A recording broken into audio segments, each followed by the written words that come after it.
नमस्कार मित्रांनो, trending Marathi education या करंट अफेअर्सच्या मराठी एज्युकेशन चॅनलमध्ये आपले स्वागत आहे. तर मित्रांनो, आपण तुमच्यासाठी रोजच्या रोज चालू घडामोडीचे प्रश्न हे मराठीतून घेऊन येत असतो. आजच्या व्हिडिओमध्ये आपण तुमच्यासाठी 14 जानेवारी 2024च्या सर्व महत्त्वाच्या चालू घडामोडी या बघणार आहोत. मित्रांनो, तुम्ही चॅनलवर नवीन असाल, चॅनलला अजूनपर्यंत सबस्क्राईब केलेलं नसेल, सबस्क्राईब करून घ्या आणि बेल आयकॉनला प्रेस करा. म्हणजेच प्रत्येक दिवसाच्या चालू घडामोडीच्या व्हिडिओची नोटिफिकेशन तुम्हाला सर्वात आधी मिळून जाईल. तर चला वेळ न घालवता व्हिडिओला सुरुवात करूया. पहिल्या मराठवाडा बालकुमार साहित्य संमेलनाचे आयोजन कोठे करण्यात आलेले आहे? तर या प्रश्नाचं उत्तर आहे ऑप्शन क्रमांक 1 पैठण. तर मित्रांनो, पहिल्या मराठवाडा बालकुमार साहित्य संमेलनाचे आयोजन हे पैठण या शहरात करण्यात आलेले आहे. तर मित्रांनो, पैठण येथे आयोजित पहिल्या मराठवाडा बालकुमार साहित्य संमेलनाचे अध्यक्ष डॉक्टर सुरेश सावंत हे असणार आहे. हा पॉइंट लक्षात असू द्या. मित्रांनो, परीक्षेला अध्यक्ष देखील विचारले जात आहे, त्यामुळे हा पॉइंट महत्त्वाचा आहे की बालकुमार साहित्य संमेलनाचे अध्यक्ष आहे डॉक्टर सुरेश सावंत. नेक्स्ट चालू घडामोडी. केंद्र सरकारच्या स्वच्छता सर्वेक्षण 2023च्या पुरस्कारामध्ये देशात कोणत्या राज्याने प्रथम क्रमांक पटकावलेला आहे? महाराष्ट्र या राज्याने पटकावलेला आहे. तर मित्रांनो, आपण केंद्र सरकारच्या स्वच्छता सर्वेक्षण 2023चे महत्त्वाचे पॉईंट देखील बघून घेऊया. तर केंद्र सरकारच्या स्वच्छता सर्वेक्षण 2023 पुरस्कारामध्ये मध्य प्रदेश राज्याचा दुसरा क्रमांक लागतो. हा पॉइंट लक्षात असू द्या. मित्रांनो, महाराष्ट्र राज्याचा पहिला क्रमांक तर दुसरा क्रमांक हा मध्य प्रदेश या राज्याचा. तर मित्रांनो, सर्वेक्षण 2023 मध्ये 1 लाखापेक्षा अधिक लोकसंख्या असलेल्या शहरांमध्ये महाराष्ट्र राज्यातील नवी मुंबईचा देशात तिसरा क्रमांक लागतो. मित्रांनो, 1 लाखापेक्षा अधिक लोकसंख्या असलेल्या शहरांमध्ये महाराष्ट्र राज्यातील नवी मुंबईचा हा तिसरा क्रमांक लागतो. तर मित्रांनो, 1 लाखापेक्षा कमी लोकसंख्यामध्ये महाराष्ट्र राज्यातील सासवड शहरात देशात प्रथम क्रमांक लागतो. मित्रांनो, 1 लाखापेक्षा अधिक म्हटलं तर नवी मुंबई आणि 1 लाखापेक्षा कमी म्हटलं तर सासवड शहर, हा लक्षात असू द्या. तर मित्रांनो, मध्य प्रदेश राज्यातील इंदोर शहर 7व्यांदा देशात सर्वात स्वच्छ ठरलेले आहे. हा देखील पॉइंट लक्षात असू द्या. मित्रांनो, मध्य प्रदेश राज्यातील इंदोर शहर हे 7व्यांदा देशात स्वच्छ शहर हे ठरलेले आहे. तर मित्रांनो, महाराष्ट्र राज्यातील पुणे शहराचा सर्वाधिक स्वच्छ शहरांच्या यादीत 10वा क्रमांक आहे. हा पॉइंट लक्षात असू द्या. तर 23 पुरस्कारामध्ये गंगा किनाऱ्यावरील स्वच्छता शहरांच्या यादीत वाराणसी शहर हे प्रथम स्थानावर आहे. या मित्रांनो, या स्वच्छता सर्वेक्षण पुरस्कारामध्ये सर्वोत्कृष्ट सफाई मित्र सेफ्टी पुरस्कार चंदीगड शहराला मिळालेला आहे. तर मित्रांनो, हा सेफ मित्र सेफ्टी पुरस्कार चंदीगड या शहराला मिळालेला आहे. तर या स्वच्छता सर्वेक्षण 2023 पुरस्कारात महाराष्ट्र राज्यातील सर्वाधिक शहरांना वॉटर प्लस दर्जा देखील मिळालेला आहे.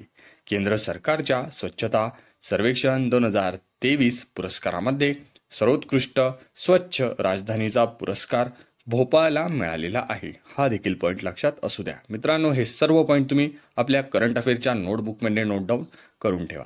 तर मित्रांनो, शेवटचा पॉईंट असा आहे की 2023 या स्वच्छता सर्वेक्षणात पणजी शहराला फास्ट मूव्हर सिटी अवॉर्ड देखील मिळालेला आहे.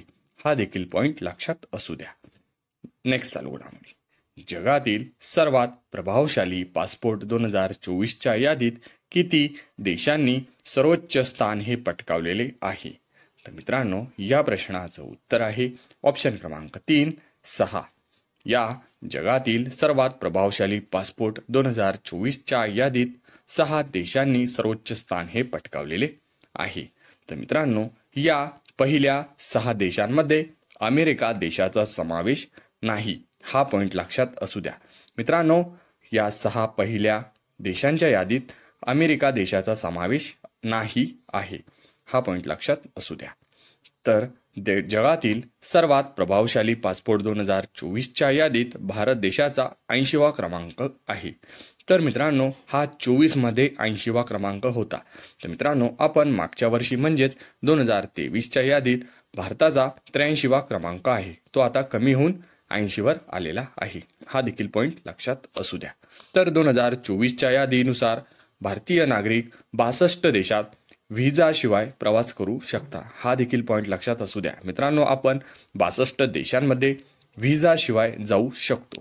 तर जगात सर्वाधिक प्रभावशाली पासपोर्ट 2024च्या यादीनुसार अफगाणिस्तान देशाचा क्रमांक सर्वात खाली आहे, म्हणजे सर्वात पुअर हा अफगाणिस्तान आहे पासपोर्ट इंडेक्सनुसार। नेक्स्ट चालू घडामोडी 18व्या आशियाई चषक फुटबॉल स्पर्धा कुठे आयोजित करण्यात आलेल्या आहे? तर मित्रांनो या प्रश्नाचं उत्तर आहे ऑप्शन क्रमांक 4 कतार।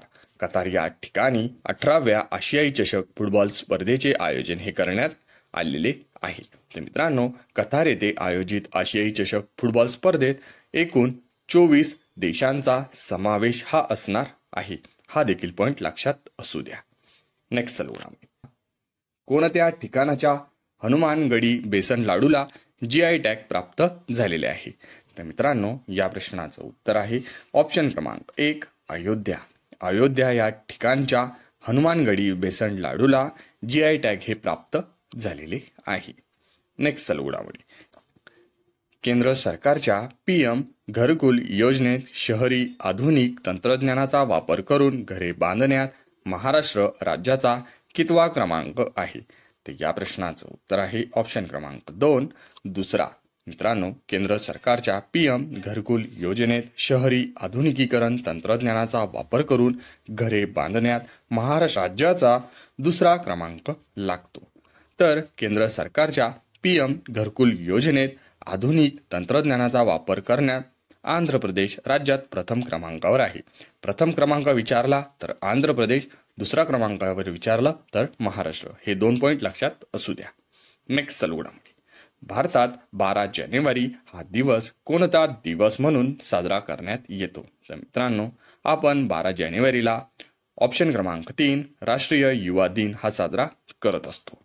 भारतात 12 जानेवारी हा दिवस स्वामी विवेकानंद यांच्या स्मरणार्थ राष्ट्रीय युवा दिन म्हणून साजरा करण्यात येतो। भारतात 1985 वर्षापासून दरवर्षी 12 जानेवारी हा दिवस राष्ट्रीय युवा दिन म्हणून साजरा करण्यात येतो। हा देखील पॉईंट लक्षात असू द्या। नेक्स्ट चालू घडामोडी केंद्र सरकारच्या स्वच्छता सर्वेक्षण 2023 पुरस्कारामध्ये महाराष्ट्र राज्यातील सर्वाधिक किती शहरांना वॉटर प्लस दर्जा मिळालेला आहे? तर या प्रश्नाचं उत्तर आहे ऑप्शन क्रमांक 4 21। तर मित्रांनो स्वच्छता सर्वेक्षण 2023 पुरस्कारामध्ये महाराष्ट्र राज्यातील सर्वाधिक 21 शहरांना वॉटर प्लस दर्जा हा मिळालेला आहे। हा देखील पॉईंट लक्षात असू द्या। तर मित्रांनो अशात रोजच्या रोज करंट अफेअरच्या व्हिडिओ बघण्यासाठी ट्रेंडिंग मराठी एज्युकेशन चॅनलला अजूनपर्यंत सबस्क्राईब केलेलं नसेल सबस्क्राईब करून घ्या आणि बेल आयकॉनला प्रेस करा, म्हणजेच प्रत्येक दिवसाच्या चालू घडामोडीच्या व्हिडिओची नोटिफिकेशन ही तुम्हाला सर्वात आधी मिळून जाईल। मित्रांनो व्हिडिओ हा आवडत असेल तर व्हिडिओला लाईक हे जरूर करा आणि आपल्या जवळच्या मित्र मैत्रिणींना व्हिडिओ हा जास्तीत जास्त शेअर करा। याचा फायदा तुम्हाला आणि त्यांना नक्की होणार आहे। मित्रांनो पूर्ण व्हिडिओ बघितल्याबद्दल तुमचे मनापासून धन्यवाद।